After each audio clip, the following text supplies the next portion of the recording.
Hello and good morning. By now, you should be getting used to these virtual days at AGA. Today is Tuesday, April 14th, 2020. We are still working on graphic organizers and knowing how to identify and understand them when reading a text. Your to-do for today: read Wreck of the Titanic. You're going to complete a vocabulary spelling city activity. You're also going to get your April writing prompt menu, and you're going to select a prompt from your writing menu. Also, the usual, complete your iReady minutes. And then you'll move on to your social studies week 19, government of the people. You will be focusing on the articles Dividing the Power and Respect for Human Rights. If you are on studiesweekly.com, make sure you are answering the comprehension questions after each article. And if you are reading the newspaper, you won't have any comprehension questions at the end. So let's go.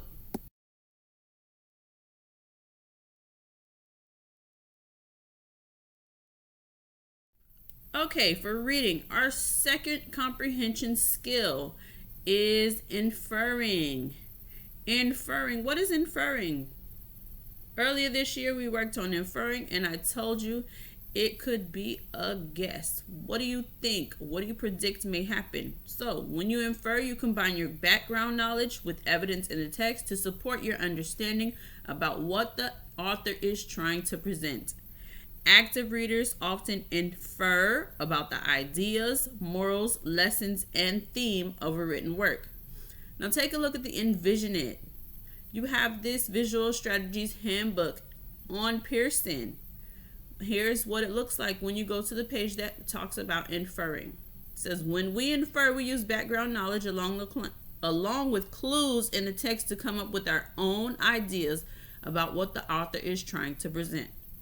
To infer, you have to identify what you already know, combine what you know with text clues to come up with your own ideas. So look at the picture. You see a girl and a boy. It looks like he's holding his science project. She says, I see baking soda foam. Your volcano must have erupted. She was inferring as to what she was seeing and what happened with the boy's volcano science project. Now go to the bottom. Let's think about reading.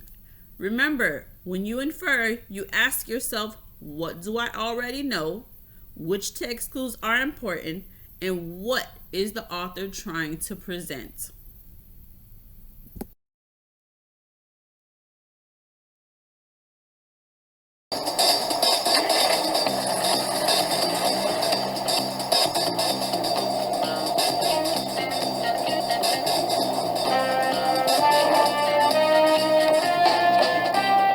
All right, you guys, pull over. That's the bank's money right there. I caught you red-handed.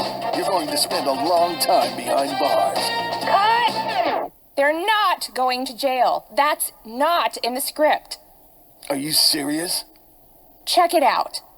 First, you leap onto their car and yell, all right, you guys, pull over. And then you say, that's the bank's money right there. Then I caught you red-handed. Then nothing. See? There is no line about spending time behind bars. I guess I made an inference. Look. The alarm is going off at the bank. They're running from the police. And they have bags of cash from the bank in the car. I made an inference that they were going to jail because of what they did. You made an inference?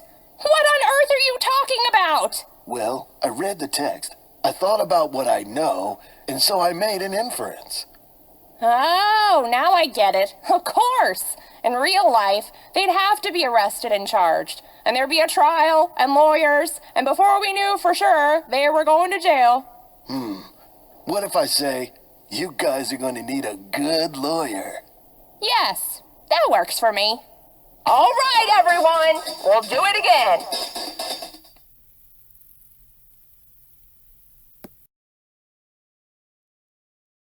Okay, this week's story, The Unsinkable Wreck of the RMS Titanic, from Ghost Liners, Exploring the World's Greatest Lost Ships, by Robert D. Ballard and Rick Archibald, illustrations by Ken Marshall. The genre for this story is an expository text. Expository texts tell the true story of an event. As you read, notice how the author tells why a ship sank and how he explored its wreckage. Question of the week: how does technology help adventurers reach new places?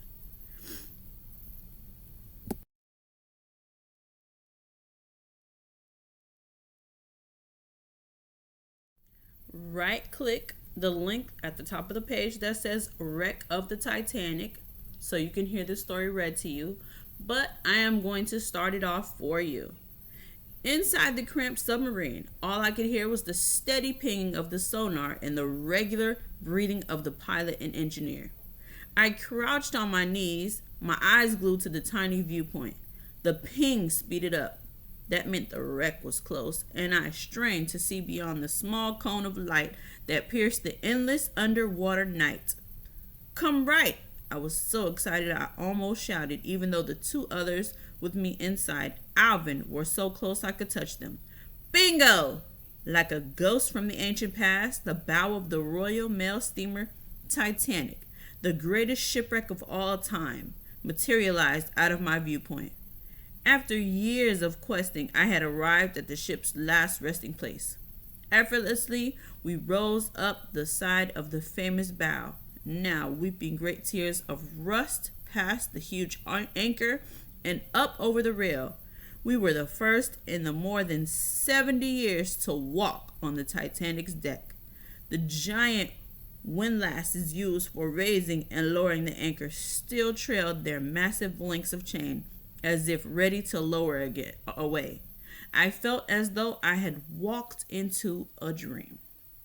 Now you can continue reading by going on to the next slides, but make sure you pay attention to the pictures, the captions, if there are headings, the little notes and information on the sides of the pages. Also, this book has been assigned to you in Pearson, so when you log into Pearson, you should see your online student textbook assigned to you, so you can read and see this story on Pearson as well.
Now that you're finished reading The Wreck of the Titanic, you have your day one questions that you need to answer in your journal or on a piece of paper. Number 1, what conclusions can be drawn by examining the timeline on pages 206 and 207?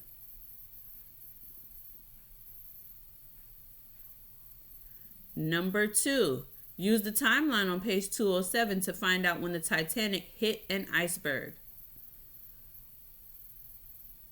Number 3, what can you infer from the details on page 208? Number 4, what can you infer from the phrase, too few lifeboats? Number 5, what can you infer about the boarding of the lifeboats on page 210? Remember to use information from the text to support your understanding. And number 6, how does the photo on page 213 help explain the story about Willie and Neville? Locate in the photo and then draw a conclusion.